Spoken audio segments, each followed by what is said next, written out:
I come to the floor today to remember Vice President Dick Cheney. Tributes are pouring in from Wyoming, from across the nation, and from around the world. Dick Cheney's career was extraordinary. He rose from modest beginnings to serve this nation in 4 different presidential administrations. He was the youngest White House Chief of Staff in American history. He represented Wyoming for 10 years in the House of Representatives. He served as Secretary of State for this nation at a moment of dramatic global change. He was, by any measure, one of the most consequential vice presidents our nation ever had.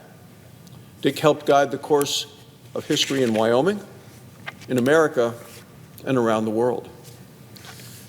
We're always going to remember Dick Cheney as a son of Wyoming. He was a political giant in my home state. He was plain-spoken, he was direct, and he was steady in purpose. Senator Al Simpson once said that Dick was big-time, make-things-work kind of a guy, and that's exactly right. Dick grew up in Casper, Wyoming. He was a football star at Natrona County High School, and the field there, the high school field, still bears his name. He worked as a power line man in Rock Springs, Wyoming, earning $3 an hour.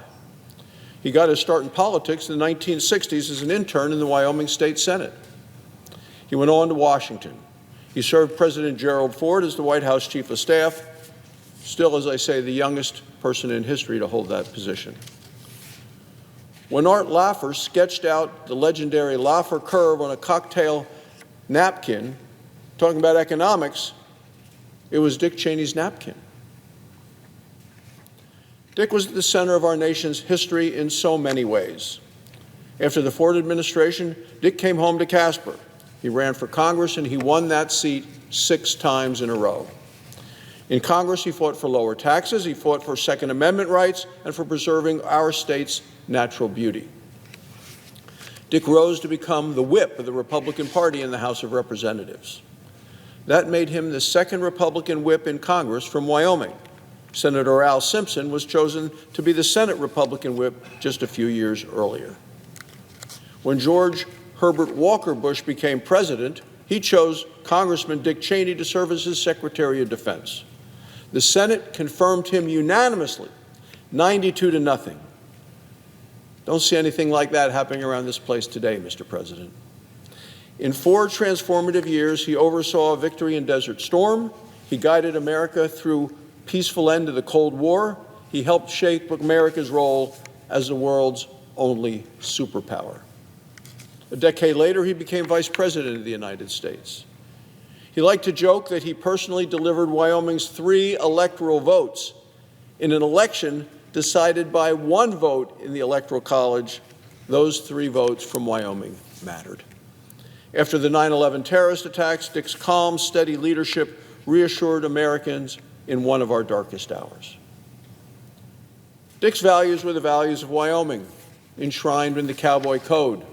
Live each day with courage, take pride in your work, and do what needs to be done. That was Dick Cheney, and that is how he lived. Some of our founders questioned whether America ever needed a vice president. Benjamin Franklin joked that the title of the vice president, he said, would be Your Superfluous Excellency. Had Franklin met Dick Cheney, he would have changed his mind. Vice President Cheney was anything but superfluous. He shaped history, he steadied nations, he stood for a stronger, safer America and a freer world.